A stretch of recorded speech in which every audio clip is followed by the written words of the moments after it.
মাত্র 5 সেকেন্ডে বোর্ডে আসা এই ধরনের এমসিকিউ কিভাবে সলভ করতে হয় সেটাই শেখাবো আজকের ভিডিওতে। তো তোমরা একটু প্রশ্নটার দিকে লক্ষ্য করো। এখানে জিজ্ঞেস করা হয়েছে যে 4টা নির্ণায়ক দেওয়া আছে, এর মধ্যে কার মান 0। সো এমনিতে দেখে কিন্তু মনে হচ্ছে যেটা অনেক টাইম কনজিউমিং একটা ম্যাথ, বাট আমি তোমাদেরকে একটা হ্যাক শেখাবো, সেটা ব্যবহার করে তুমি জাস্ট 5 সেকেন্ড এটা সলভ করে ফেলতে পারবে। হ্যাকটা হচ্ছে তুমি অপশন সি এর দিকে লক্ষ্য করো।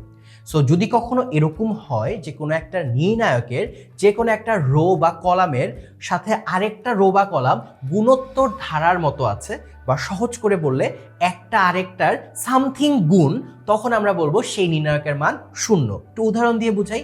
যেমন তুমি দেখো এখানে এই যে আমাদের প্রথম কলাম যে জিনিসটা দেওয়া আছে, এখানে আছে 4 2 1।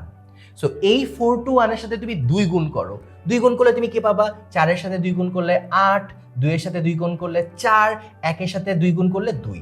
তার মানে আমি এভাবে বলতে পারি যে কলাম 1 এর সাথে 2 গুণ করলে কলাম 3 পাওয়া যায়।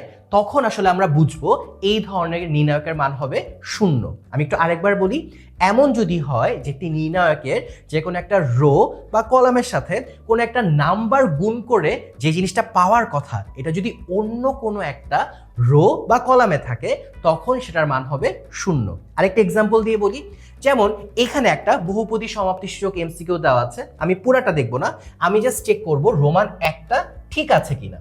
তো তুমি লক্ষ্য করে দেখো, এই যে এখানে 2 3 -1 এই যে টার্মগুলো আছে, এটার সাথে যদি কিনা আমি 2 গুণ করি, তাহলে আমি কত পাবো?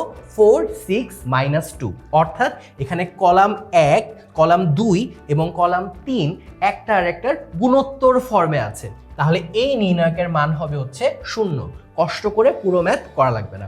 সো এখন আমি তো দেখিয়ে দিলাম, এবার তোমরা একটা ম্যাথ ট্রাই করো, কমেন্টে এই প্রশ্নটার অ্যান্সার জানিয়ে দাও এবং এই ভিডিওটা সেভ করতে ভুলো না কিন্তু।